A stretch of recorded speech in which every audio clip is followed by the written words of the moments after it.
Claire had known Sarah since they were 7 years old. Not the vague, drifting way most childhood friendships start, but a specific one. A Tuesday morning in the second grade, when a boy named Danny Price knocked Claire's lunch tray to the floor and laughed, and a small girl with a gap in her front teeth stood up from 2 tables away, walked over and told him he was going to apologize or she'd tell the whole class about the time he cried during a fire drill. He apologized. That was Sarah. She had never in 30 years been the kind of person who let something wrong just sit there. They grew up 2 streets apart, in houses that looked at each other across a shared backyard fence, with a gap in it just wide enough for a 7-year-old to squeeze through, and later a 17-year-old to lean against with a cigarette she wasn't supposed to have. They shared homework and heartbreaks, and a single winter coat for an entire January because Claire's mother had lost her job and nobody was going to make a thing of it. They shared secrets so thoroughly that by the time they were teenagers, their mothers used to joke that the two girls had one brain split across 2 bodies. The only thing they ever half joked about not sharing was men.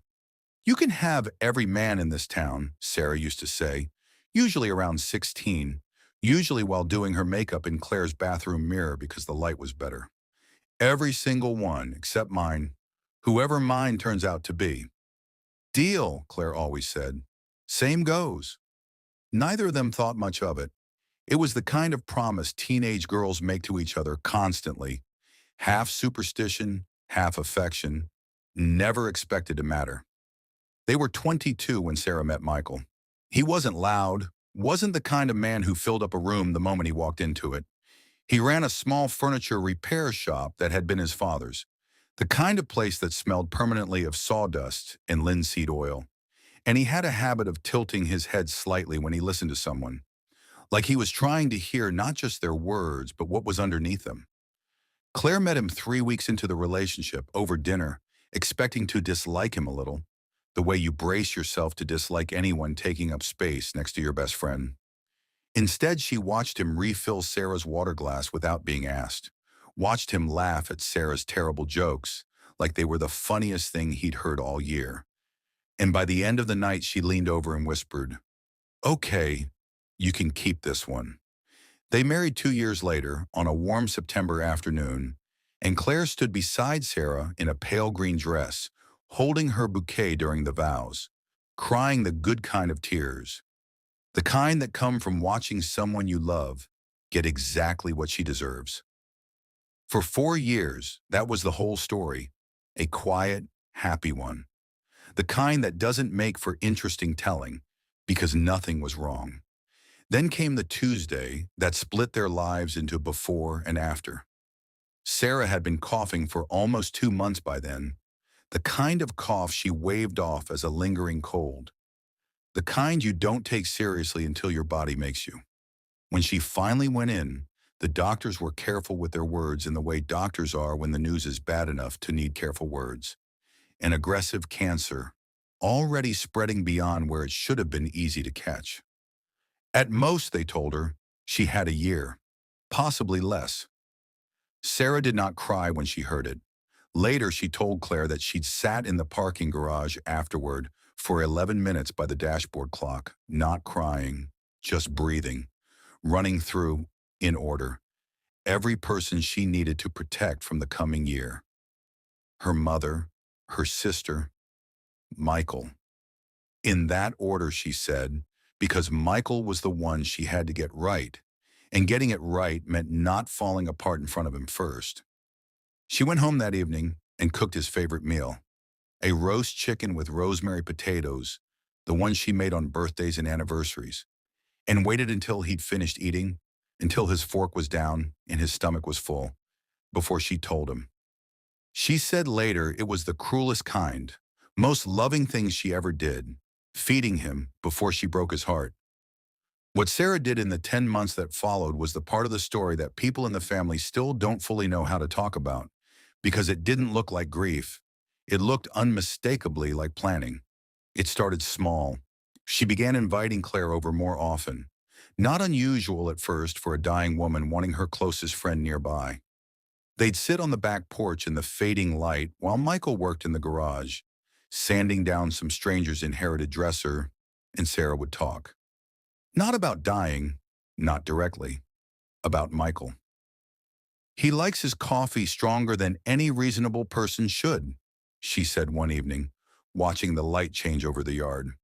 He'll never tell you if it's too weak. He'll just drink it anyway, and you'll never know you got it wrong. Why are you telling me this? Because someone should know it besides me. Another evening. He forgets to eat when he's stressed, not on purpose. He just forgets his body exists. You have to put food in front of him, or he'll go 2 days running on coffee and stubbornness. Claire thought at the time that she was listening to a wife building a memorial, the small, specific details a person leaves behind so the world remembers her husband was loved correctly. She did not understand, not yet, that Sarah wasn't building a memorial. She was handing over a set of keys. By the 7th month, Sarah was too tired most evenings to cook, and it became natural for Claire to stay and make dinner for the three of them. What started as an act of mercy slowly, quietly, became a routine. 3 plates instead of 2. Michael never remarked on it. He simply started setting the 3rd plate himself before Claire even arrived, an unconscious admission that her presence had stopped being an event and become an expectation. Michael's mother, a sharp-eyed woman named Diane who missed very little, noticed long before anyone said a word about it. She said nothing to Claire directly, not then, but Claire caught the look sometimes, the narrowed assessment of a mother watching a stranger get comfortable in her dying daughter-in-law's kitchen.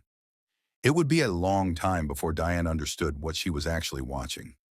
In the 9th month, Sarah was too weak most days to leave her bed for long, and it was on one of those afternoons, with Claire sitting in the chair beside her, holding a cup of tea neither of them was drinking, that Sarah said the thing plainly. She had never been a woman who dressed up hard truths in soft packaging, and she wasn't about to start now, with so little time left to waste on gentleness. I need you to promise me something, and I need you to actually promise, not just nod at me the way you do when you think I'm being dramatic. I never think that. You do. It's fine. Promise anyway. Sarah took a slow breath, the kind that cost her more effort than it used to. When I'm gone, I don't want him alone. And I don't mean alone in the house. I mean alone the way people get when grief hollows them out and nobody's paying close enough attention to notice. I don't want some well-meaning aunt pushing a stranger's number at him in 6 months because she thinks it's time he moved on. I don't want him handed to somebody who never knew me, who'll spend years trying to compete with a ghost she never met. Claire's hand tightened around hers. Sarah, I want him to already have someone who loves him, someone who already loved me, so she won't feel the need to erase me to feel secure. I want that person to be you. Claire said all the things anyone would say in that moment, that it was the illness talking, that grief made people say things they didn't mean, that she couldn't possibly ask this of her, that it wasn't fair to Michael either, deciding his future from a hospital bed, like a woman arranging furniture. Sarah only looked at her, patient in the specific way she'd been patient with every hard truth her whole life. The same patience she'd once had waiting for Danny Price to apologize. I'm not asking you to fall in love on command, Claire. I know it doesn't work that way. I'm asking you not to run from it if it happens on its own. I've watched the two of you together for years. The way he listens when you talk. The way you two finish each other's sentences without noticing you're doing it. I'm not blind. I was never blind. I just never had anything to be afraid of because I trusted you both completely. I still do. That's the only reason I can ask this. If I didn't trust you, I couldn't. Claire didn't answer that day. She went home and didn't sleep, turning the conversation over for hours, feeling something between honored and horrified. But she came back the next afternoon, and the one after that, and somewhere in the returning, without ever saying the actual words I promise, she made the promise anyway. Sarah died on a Sunday morning in early spring, 10.5 months after the diagnosis, with Michael on one side of the bed holding her hand and Claire on the other, exactly as Sarah had quietly arranged it weeks earlier, without either of them fully realizing they'd been arranged. It was, even in its grief, a peaceful room. Sarah had made sure of that too. For the first year afterward, nothing happened, because nothing was supposed to happen yet. Claire showed up the way any best friend shows up for a widower, cooking meals nobody had the energy to make, sitting through the unbearable quiet of the house on the worst nights, handling logistics during the blur that follows a funeral, when even simple decisions feel too heavy to lift. People murmured, as people always do. Diane, Michael's mother, was cold to Claire for the better part of that year, certain she was watching a woman circle a grieving man far too soon, waiting her turn. She didn't know about the promise. Almost no one did. What finally shifted things was smaller than anyone would have guessed, and it happened almost 2 years to the day after the diagnosis. Michael was in the garage fixing the leg of an old chair, working with the same unhurried patience he brought to everything, and Claire was standing beside him, handing him tools before he asked for them, the way she'd done 100 times without thinking about it.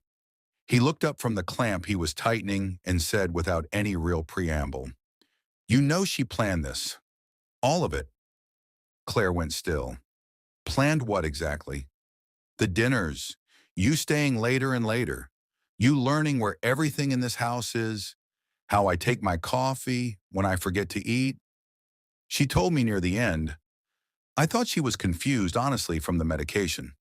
Then I watched it happen anyway, exactly the way she said it would. "Down to the chair you're standing next to right now." Claire started crying, not from sadness this time, but from something closer to awe. The specific, overwhelming ache of realizing someone had loved you so completely that she'd spent her final months quietly engineering your future happiness from a hospital bed, asking nothing in return except that you not run from it. "I don't want to replace her," Claire finally managed. "I never wanted that." "You couldn't," Michael said simply. "That was never what any of this was." They married 18 months after that conversation. In a small ceremony, neither of them dressed up more than it needed to be. Diane came, finally understanding what she'd spent 2 years misreading, and cried through the entire thing. Not from disapproval this time, but from the particular grief of realizing, late, what her son had actually been given. Not a replacement, but a gift, handed forward by a woman who loved him enough to keep loving him past her own ending.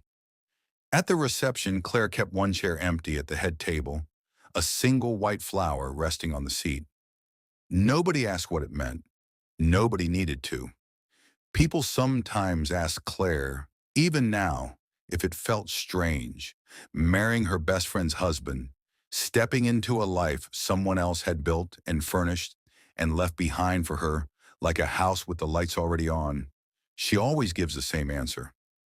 "It felt strange for about a week," she says. "Then it felt like coming home to a house someone had already warmed for me."